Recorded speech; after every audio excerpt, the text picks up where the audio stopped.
मैं हूँ रियाज शाह और आप देख रहे हैं स्टार न्यूज मालेगांव चैनल। आइए नजर डालते हैं कुछ खास खबरों पर। एक रजापुर करके एक बस्ती है जहाँ पर हमारे मुस्लिम लोग रहते हैं और अल्हम्दुलिल्लाह उन्होंने वहाँ पर एक मस्जिद भी बनाई है।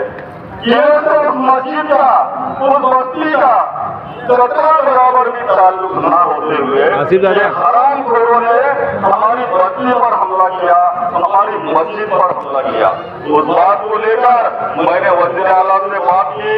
वज़ीर आला ने फौरी तौर पर अल्पसंख्यक मंत्री अब्दुल सत्तार को फोन किया और एक मीटिंग का इनेकाद करने के लिए कहा और उनको ये किया। मैंने कहा एसपी साहब आपको चूड़ियां पहन लेनी चाहिए और आपकी पुलिस फोर्स के होते हुए हमारी मस्जिदों की बेहुरमती की जा रही है, हमारे लोगों के घरों पर हमले किए जा रहे हैं और आप सिर्फ देखते हो। एसपी ने कहा कि आमदार साहब हमने वहां पर इस निम्न में 5 तरह के गुने दाखिल किए हैं और हर गुना में 200 से 250 लोगों को मुजरिम किया है और उसमें से अभी तक 65 लोगों को हमने गिरफ्तार कर लिया है। उसके बाद कलेक्टर ने हमसे कहा कि आमदार साहब हम पूरी तरह से यह ध्यान दे रहे हैं कि मुस्लिम भाइयों के नुकसान हुए उनके पंचनामे करके और उनको फौरी तौर से सरकारी मदद भी हमने फराहम की है, उनका दोनों वक्त का खाने का इंतजाम भी हम कर रहे हैं।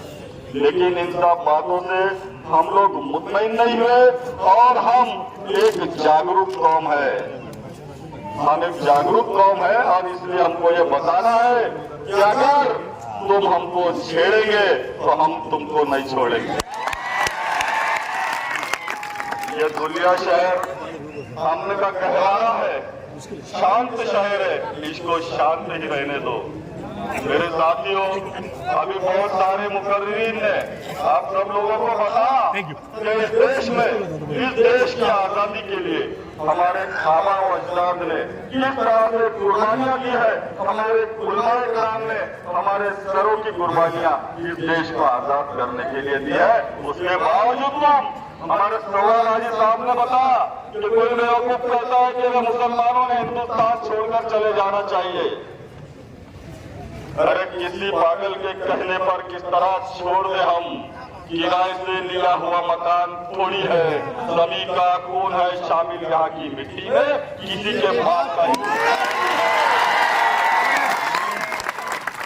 साथियों, आज आप लोगों ने मेरी बात पे लब्बैक कहते हुए यहाँ पर आया, मैं आप लोगों का तहे दिल से शुक्रिया अदा करना चाहूंगा और आप लोगों को यकीन दहानी करना चाहूंगा कि आप लोग मुतमईन रहिए। इंशाअल्लाह ताला आप लोगों की जो कौम का मसला आया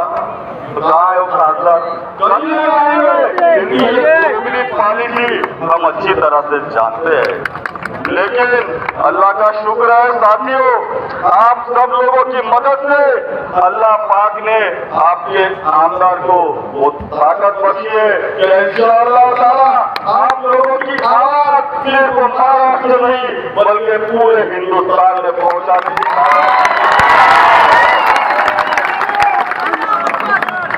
साथियों, ये जो प्रोटेस्ट की मालूमात यहाँ के अधिकारियों को होगी कि वे मुसलमान कौम मिलकर एक आंदोलन करने वाली है, तो मुझे सुबह में 6:30 बजे फोन आया कि आमदार साहब आप इस बात में परहेज करो और आप माफ जमाओ मत और ये आंदोलन मत करो। मैं बोला क्यों भाई, कोई दूसरी बात रहती तो मैं समझ लेता, लेकिन आज मेरी कौम और मेरे समाज की बात है। तो उन्होंने कहा कि भाई इसका अंजाम बहुत बुरा हो जाएगा, बहुत बुरा हो सकता है। मौला साहब इतना भी बुरा हो, अगर गोलियां चलेगी तो इंशाअल्लाह हमारी शादी से हमारी। आपको बताना चाहूंगा साथियों, 2007 में जब मैं हज बैतुल्लाह के लिए गया, आप लोगों से मैं बताना चाहूंगा कि अरफात के मैदान में सबसे पहले शहीदों वाली मौत की दुआ मैंने अल्लाह पाक से मांगी। मैं नहीं चाहता कि मेरे शहर का माहौल खराब हो, लेकिन मेरे शहर के जितने लोग हैं, जितने मेरे समाज के लोग हैं, उनको पूरा पूरा हुकूक, उनके पूरे हुकूक मिलना चाहिए। उसके लिए अल्हम्दुलिल्लाह मैं रोज अव्वल से काम कर रहा हूँ और इंशाअल्लाह जब तक आप लोगों का साथ रहेगा, ये आपका भाई आपके लिए आधी रात को इंशाअल्लाह हमेशा तैयार रहेगा। ये जो वाक़या हुआ कोल्हापुर जिला में का शुक्र है, ये न सिर्फ धुलिया, न सिर्फ महाराष्ट्र, बल्कि पूरे मुल्क के, पूरे हिंदुस्तान के उलमाए कराम ने सर जोड़कर बैठा और हम लोगों को ये हुक्म सादर किया कि आप लोगों को भारतीय जनता पार्टी को हराने के लिए उनके मुकाबिल जो मजबूत उम्मीदवार है उसका साथ दो। साथियों, आप लोगों को बताना चाहूंगा, धुलिया लोकसभा का ये जो होता है, इसमें 19,40,000 वोट है और जिसमें मैं समझता हूँ कि 4.25 लाख वोट हम लोगों के यानी मुसलमानों के। आप लोगों ने देखा कि मालेगांव में हिमायत का आमदार, अल्हम्दुलिल्लाह धुलिया में हिमायत का आमदार और बेहतरीन तरीके से धुलिया के मुसलमानों की नुमाइंदगी की। उसके बावजूद हमने सर जोड़कर ये सोचा कि हमको अगर भाजपा को हराना है तो हमको हमारी पार्टी का उम्मीदवार